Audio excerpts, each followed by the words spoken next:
The other day, I was sitting in a friend's home library, the kind with floor-to-ceiling mahogany shelves and that heavy, comforting scent of old paper and vanilla.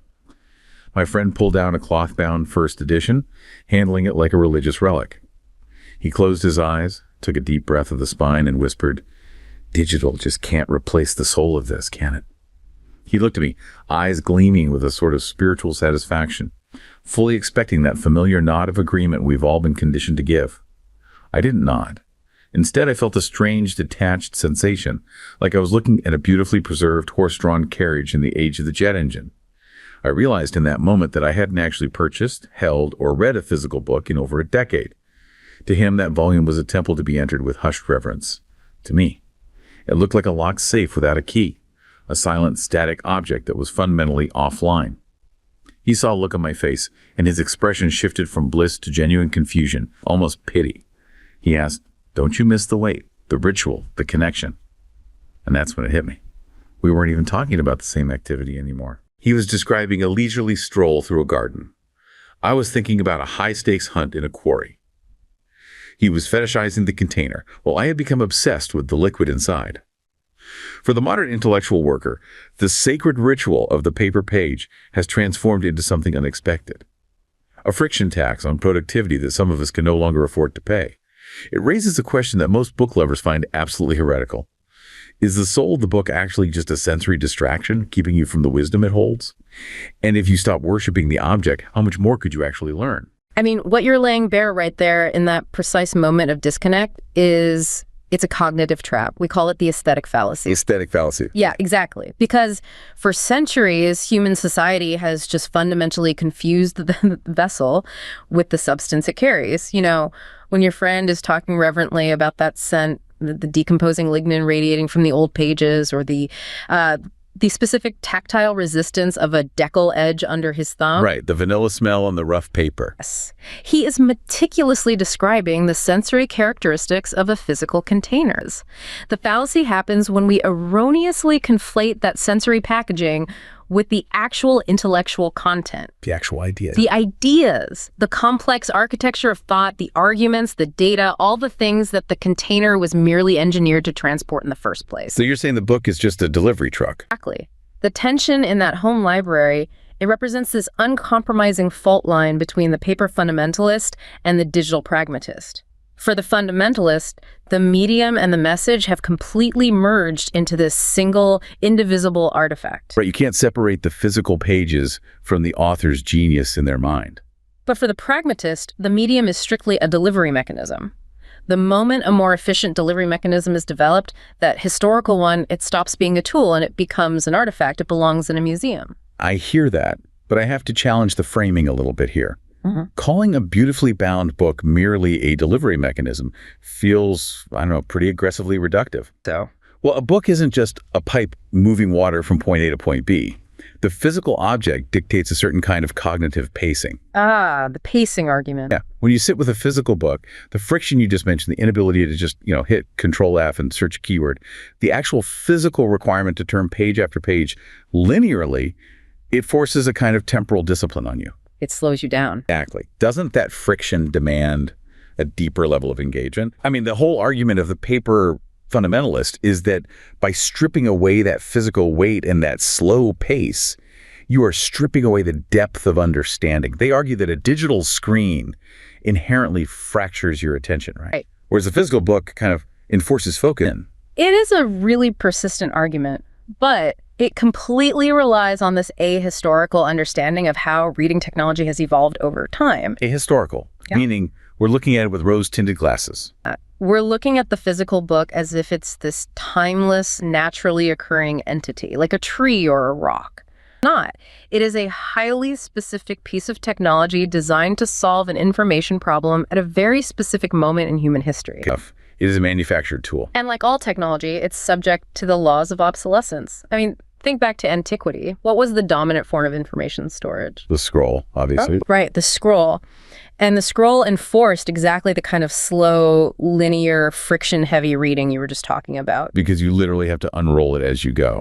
If an ancient scholar wanted to verify a specific piece of information on, say, what we would call page 50, they were physically required to unroll the preceding 49 pages. Interesting. It was an immensely constrained, deeply linear process. It made cross-referencing diverse information nearly impossible.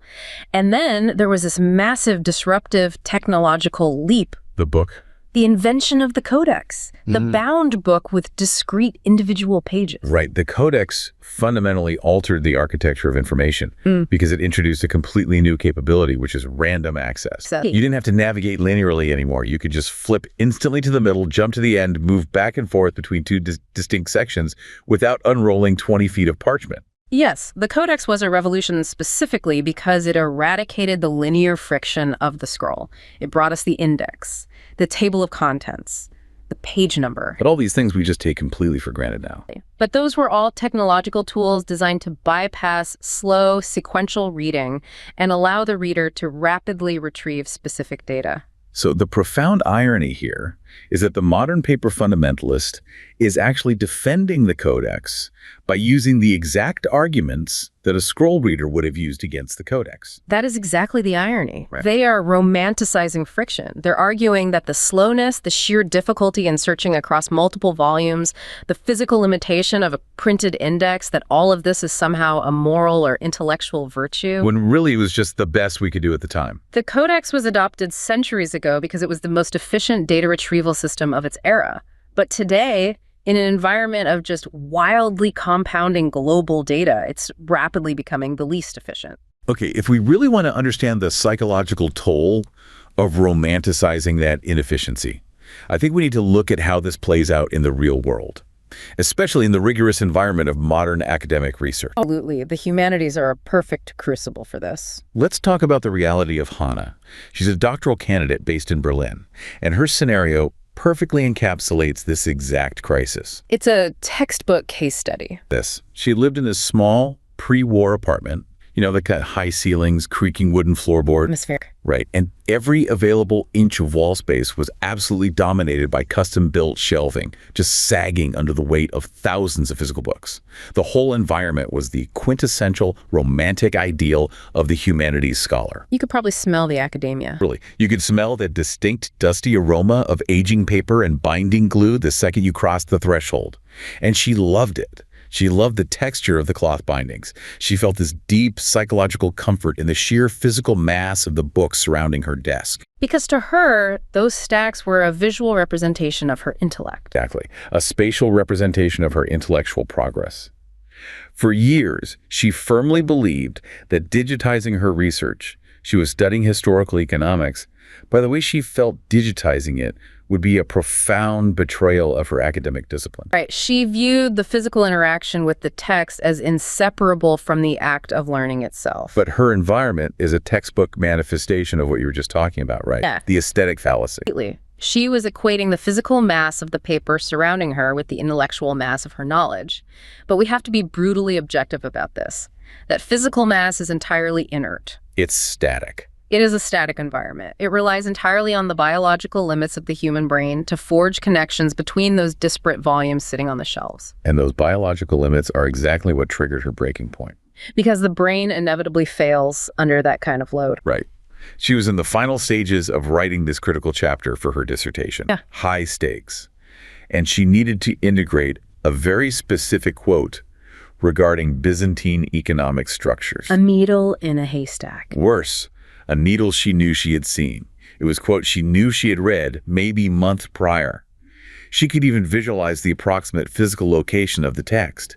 She knew it was on the upper left-hand side of a left-facing page in a book with a slightly yellowed margin. That kind of spatial memory is so common with physical books. But she could not remember the author. And she could not remember the title. So what followed was this highly agonizing 4-hour physical search. 4 hours of pulling heavy volumes off shelves, frantically flipping through pages, scanning margins. She completely lost her overarching train of thought, obviously, and she was dealing with this mounting visceral panic as the entire afternoon just disappeared. All for one quote. She was physically surrounded by literally all the information she needed, but she was entirely locked out of it. And that 4-hour window of mounting panic, that is the exact moment Their romantic illusion of the physical book shattered for her. Too. Right. In that intense frustration, she realized a fundamental truth in her environment.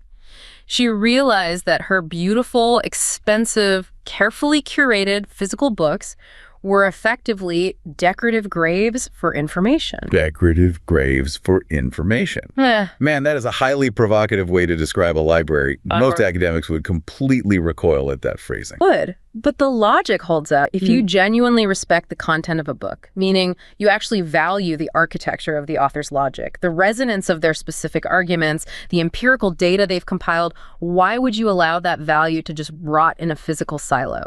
Not if you actually cared about the idea. Right. A physical bookshelf, unless you possess a perfect eidetic memory, is essentially a graveyard of forgotten insights. You read a brilliant paragraph, you experience this great moment of intellectual clarity, you close the book, and you slide it onto a shelf. And then it's gone. Within a matter of weeks, or certainly months, the specifics of that insight are effectively dead to you. You might remember the vague feeling of having read something interesting, but the exact utility of the data, gone. It's isolated. It cannot dynamically interact with any new information you acquire down the road. Exactly. And this dynamic is what forces a necessary, often very uncomfortable evolution. For Hannah, the resolution was what she herself described as a violent transition. Violent in what way? She completely abandoned her lifelong reliance on paper. She initiated a massive digitization of her entire workflow. She stopped interpreting the smooth, illuminated surface of a computer screen as a loss of aesthetic warmth. She stopped missing the vanilla smell. Right. And she began perceiving the screen as a highly liberal, frictionless canvas. She completely reoriented her value system. She started prioritizing content utility and data retrieval over sensory nostalgia. The stark reality of her new workflow was undeniable. Once her library was digitized and properly indexed, a global search across thousands of documents could achieve in 3 seconds what her biological memory and physical searching failed to do in 4 hours. The text was no longer trapped. But making this shift, it requires us to dismantle a very persistent, almost snobbish notion within intellectual circles regarding what it actually means to, quote-unquote, love books. Oh, the snobbery is very real. The paper fundamentalist looks at the digital scholar, someone reading on a tablet, extracting text into databases, running complex search queries, and they just automatically assume a lack of intellectual depth. They assume that because the digital interaction lacks the physical weight of the artifact, it's inherently shallower. Yes. But I would argue the exact opposite. The digital database is a living, breathing organism of thought, while the physical library is a static mausoleum. A mausoleum! If you truly respect an author's intellectual labor, you don't trap it in a rigid analog format where it can never be found again. You extract it.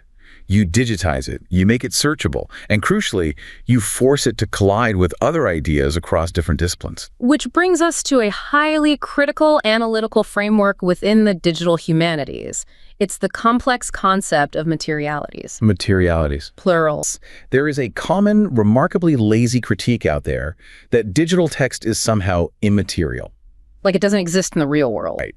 The argument suggests that because a digital file exists behind a pane of glass and cannot be held in the hand in the same way as a bound book, it lacks substance, and therefore the interaction with it is ethereal and easily dismissed. It's just floating in the cloud. Exactly, which demonstrates a profound misunderstanding of how digital environments fundamentally operate. Digital information is not floating in some magical, formless ether. It possesses what computer scientists and textual scholars call forensic materiality. I want to make sure we define that clearly, because forensic materiality is not a term most people use in their daily lives.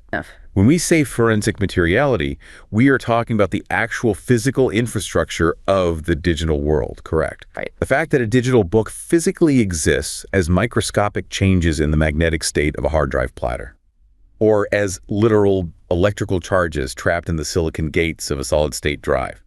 It relies on copper wire, fiber optic cables spanning entire oceans, massive server farms. It is deeply, inextricably physical. It is highly physical. It is merely on a microscopic scale that the naked human eye cannot perceive. So that's the forensic side. Okay, what's the other side? Furthermore, digital text possesses formal materiality. Formal materiality. This refers to the underlying architecture of the information itself. The code, the markup languages, the algorithms, the logical structures that dictate precisely how the text behaves, how it is formatted, and how it can be queried. So the entire system is materialities all the way down to the atomic level. Its materiality is all the way down. Therefore, the difference is not that a paper book is material and a digital book is immaterial. That is a completely false dichotomy. It's just a different kind of material. Exactly. The actual difference is a matter of optimization. The materiality of paper is optimized for static visual display and long-term, unpowered preservation. Right, it can sit on a shelf for 300 years without being plugged into a wall. Yes, but the materiality of the digital file is optimized entirely for rapid retrieval, dynamic processing, and limitless replication. And that optimization for dynamic processing sets up the massive paradigm shift we are currently witnessing in how deep intellectual work is conducted today. It's a structural transition. We are observing a shift from consumptive reading to productive reading. Consumptive versus productive. Consumptive reading is the domain of the traditional gentleman reader. The armchair scholar. Right. It is a passive, leisurely activity. The posture is one of reception. You recline in a comfortable chair, you absorb a text linearly, you experience a fleeting emotional or intellectual state, and when you reach the final page, you close the cover and move on. And months later, if pressed, you could not reconstruct the author's core architectural argument to save your life. Or cite their specific data points. The experience was temporary. It was basically an intellectual vibe. An intellectual vibe. But productive reading, however, approaches the text with an entirely different psychological posture. It views the book not as an experience to be savored, but as a raw resource. It's a quarry. Yes, a quarry. The productive reader is a miner. They are entering the text specifically to extract high-value cognitive materials, data points, frameworks, specific quotes, to feed into their own active intellectual ecosystem. And to fully grasp the sheer necessity of this transition in high-stakes modern environments, we really have to examine a highly specific professional context. Yes, Marcus.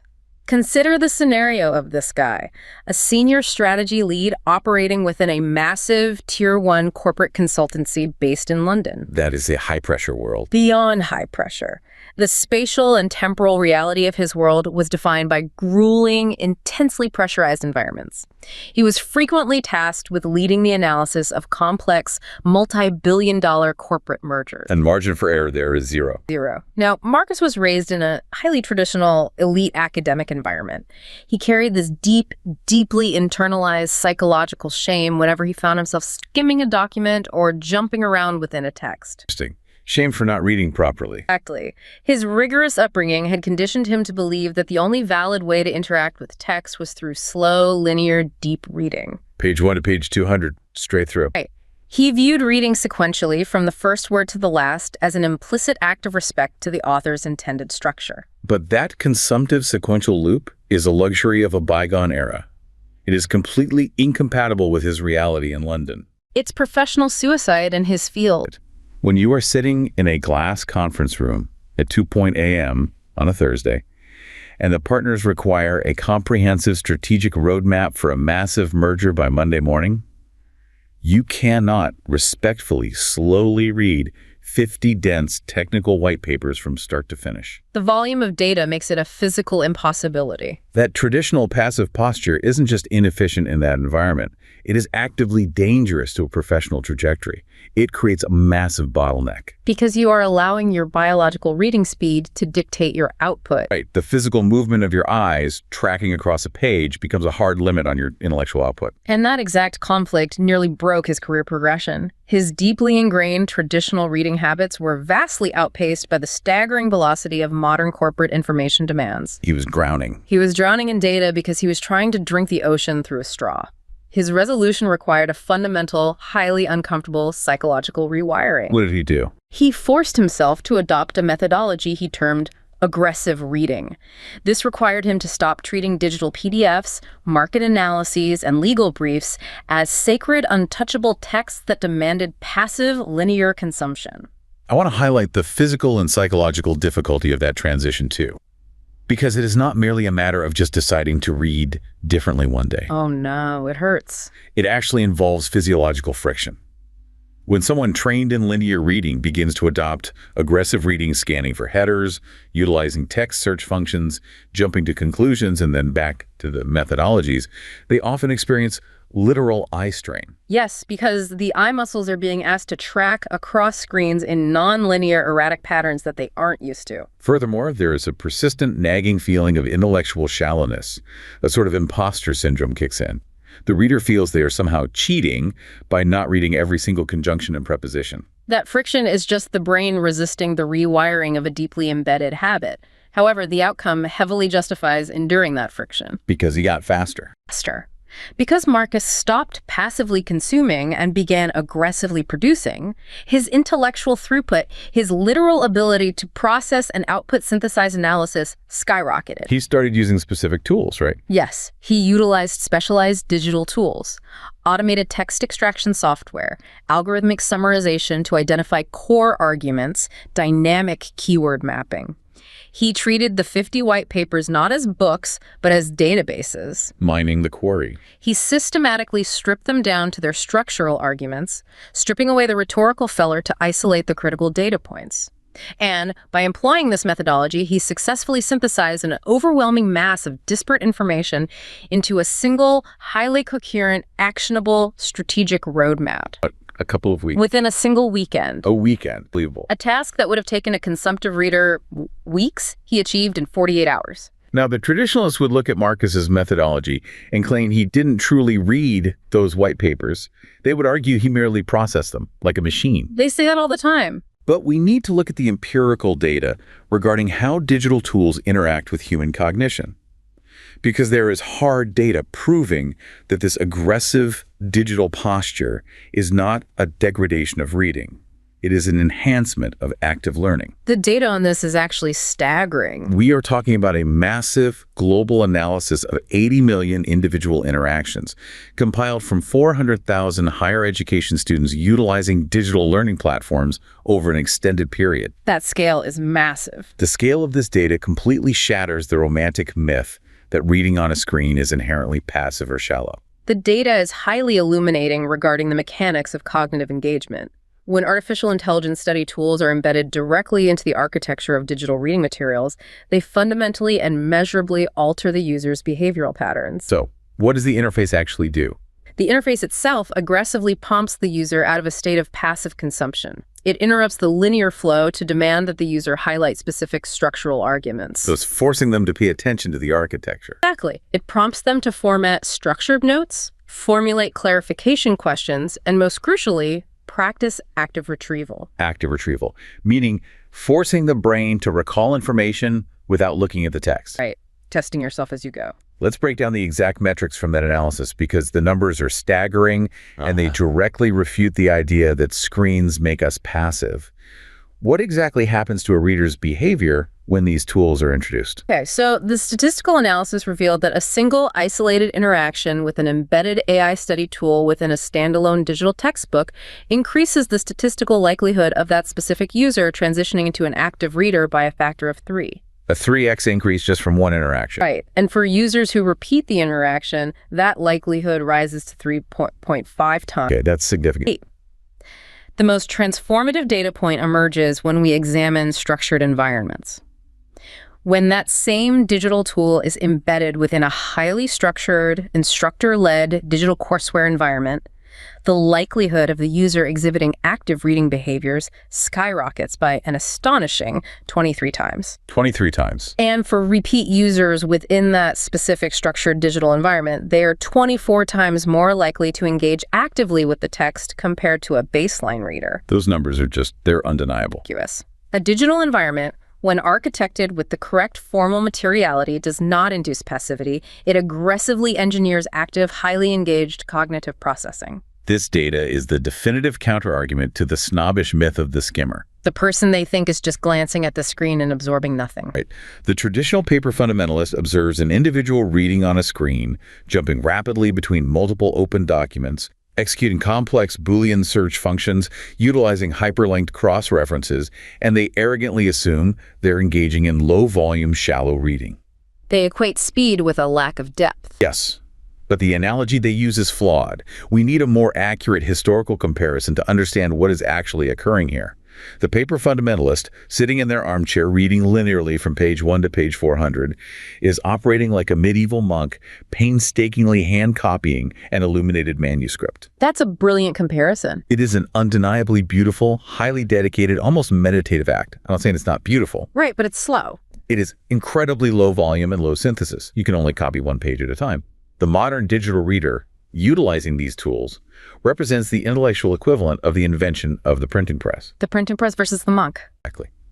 By leveraging global search across thousands of texts, dynamic structural headers, and real-time automated cross-referencing, the digital reader is not skimming.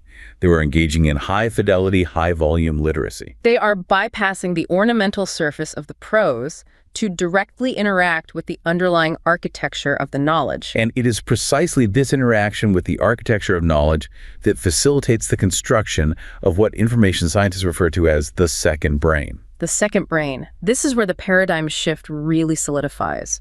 Building a second brain requires a fundamental shift in how we conceptualize the end goal of reading itself. Right, because when you extract a discrete piece of material from a digital text, whether it is a compelling quote, an empirical data point, or a complex conceptual framework, you are not merely filing it away in a static digital cabinet. You're not just putting it in a folder labeled quotes. Exactly. You are actively feeding an ever-growing, interconnected organism of information. A physical book, sitting on a wooden shelf, is an isolated, dark island of data. It knows nothing of the books placed next to it. But a properly architected digital library, however, is a highly interconnected neural network. And this concept of the second brain is a radical departure from traditional education. I mean, for centuries, the implicit goal of reading was biological memorization. You read to store facts in your physical brain. Right. But biological memory is incredibly faulty. It's subject to degradation, stress, simple capacity limits. You forget things. All the time. Building a second brain changes the paradigm. You are no longer trying to force your biological brain to remember raw data. You are architecting a digital system that remembers the data perfectly on your behalf. It's a massive offloading of storage. Exactly. And that frees up the biological brain to execute the specific functions it is actually uniquely evolved to do. Which is to recognize complex nonlinear patterns and generate novel insights from those patterns. Synthesis. Synthesis. To fully understand the mechanics of this neural network, let us examine how it functions in an environment where the tolerance for error is absolutely zero. Sarah. Consider the case of Sarah, a senior legal researcher operating within a high-stakes, prestigious law firm in New York City. Okay. The physical reality of her daily environment was anchored by the imposing presence of floor-to-ceiling, leather-bound legal volumes. Right. Very cinematic. These libraries are intentionally designed by law firms to project an aura of unshakable authority, historical permanence, and institutional tradition. They are physically intimidating. They're designed to make you feel small. Yes, but Sarah's internal psychological state was a stark, agonizing contrast to that projection of authority. Despite her expertise, she lived in a state of constant low-grade panic. She suffered from severe insomnia. Severe insomnia. Her anxiety was entirely rooted in the sheer, unmanageable volume of historical legal precedent. Because the law is constantly compounding. Her persistent terror was the entirely rational fear of missing a crucial, obscure appellate ruling buried on page 600 of a physical book that no one in the firm had touched in 3 years. And because in the realm of high-stakes corporate litigation, missing that single precedent doesn't just mean getting a bad grade. No. It means catastrophic failure. It means losing a multi-million-dollar case. People lose their jobs over that. She was operating in an environment where the physical library, the very tool that is supposed to be a researcher's greatest asset, had morphed into a massive, terrifying liability. The information she needed to survive professionally was fundamentally trapped within prestigious silent paper. The traditional medium had become a literal threat to her efficacy. So her resolution required a radical methodological shift. She had to change how she worked. She ceased viewing the legal volumes as static artifacts to be honored, and she began treating them as raw material to be ruthlessly harvested. The specific mechanism she adopted is the foundational core of personal knowledge management. When she engaged with a digitized case file, her posture was entirely productive. She did not merely read it. She actively extracted specific rulings and precedents into a centralized digital interface. And crucially, she utilized a technological mechanism known as bidirectional linking. We really must dissect the mechanics of bidirectional linking deeply because it is the absolute engine of the digital neural network. Yes, explain how this works. To understand it, we must contrast it with the analog alternative. Imagine writing a quote in the margin of a physical notebook. That quote is now a prisoner of that physical page. It's stuck there forever. It is static. If 3 months later you want to connect that quote to a new idea you are writing on a completely different page, the burden is entirely on your biological memory. You have to somehow remember that the older note even exists. You have to remember it exists, physically locate the notebook, flip through the pages to find it, and mentally hold both concepts simultaneously. Which is incredibly hard. Bidirectional linking obliterates that biological burden. In a PKM system, when you create a digital link connecting node A to node B, the software architecture automatically, instantaneously creates a reciprocal bridge in the opposite direction. So it points back. Yes. Node A permanently registers that it is connected to node B, and node B automatically displays that node A is pointing toward it. And the professional outcome for Sarah, utilizing this specific mechanism, was profound and measurable. What happened? Through the disciplined application of bidirectional linking over time, she constructed this massive web of legal concepts. During a critical period, she was able to digitally, seamlessly map the underlying legal principles of a highly specific, obscure property dispute from the 1920s, directly onto a deeply complex technology antitrust case occurring in 2024. Wow. The fundamental legal logic governing the two cases was actually identical. But because they existed in entirely different historical eras and distinct physical volumes, a traditional researcher relying on physical books or even linear digital folders would never have made the connection. Because they existed in separate silos. Exactly. Her PKM system, however, allowed her to stitch these disparate eras together instantly. The software ceased to be merely a storage drive. It evolved into an active prosthetic for her biological memory. A prosthetic? It entirely eliminated her low-grade panic. It restored her professional confidence because she possessed absolute certainty that every insight she had ever harvested was permanently mapped, contextualized, and instantaneously retrievable. When we analyze the mechanics of building this kind of interconnected digital ecosystem, the sheer inadequacy of traditional analog methods becomes glaringly obvious. Writing a note in the physical margin of a printed book is what information theorists call creating a seedling without soil. A seedling without soil. Because it can't grow. Right. You have captured a potentially brilliant idea, but you have permanently tethered it to one specific physical location. It possesses no broader context. It is utterly incapable of interacting with the rest of your intellectual knowledge base. It's a dead end. It's a dead end. This observation is a central tenet found in advanced methodological guides developed for doctoral researchers utilizing sophisticated digital environments like Obsidian. Obsidian, right. The true compounding power of a digital knowledge base is heavily dictated not just by what is stored, but by the strategic architecture planned specifically for retrieval. It's not just about hoarding, though. Whether a researcher employs a complex taxonomy of tags, a rigid hierarchy of nested folders, or dynamic visual concept maps, the ultimate overriding objective remains identical. Which is the rapid, precise, frictionless retrieval of specific cognitive assets at the exact moment they are required. The architecture allows for unprecedented lateral synthesis. A single, isolated quote extracted from a historical text regarding the power dynamics of medieval courts can be digitally permanently stitched directly to a contemporary macroeconomic theory regarding aggressive market monopolies, creating an immediate, highly potent, cross-disciplinary synthesis. Achieving that specific level of lateral connection using physical index cards or disparate paper notebooks is incredibly slow, highly prone to error, and practically impossible at scale. The digital architecture does not merely allow lateral thinking. It structurally enforces it. It forces you to connect the dots. And this structurally enforced synthesis connects directly to the fundamental nature of complex intellectual problem solving. We need to introduce a vital concept here known as historians' fallacies. Yes. The core argument within this concept is that history, and frankly any rigorous, deep intellectual endeavor, is not simply the passive act of storytelling, is not merely reciting a chronological linear list of facts. True intellectual work relies heavily on a specific cognitive process called adductive reasoning. Let us clearly define that, as it is distinct from the more commonly understood modes of reasoning. Right. Deductive reasoning is a top-down process. It involves applying a broad, general rule to a specific, isolated case to reach a guaranteed conclusion. Like all men are mortal, Socrates is a man, therefore Socrates is mortal. Exactly. Inductive reasoning is the inverse. It's a bottom-up process. It involves taking a series of specific, isolated observations and attempting to form a broad, general rule, which carries a probability of error. But adductive reasoning operates on an entirely different axis.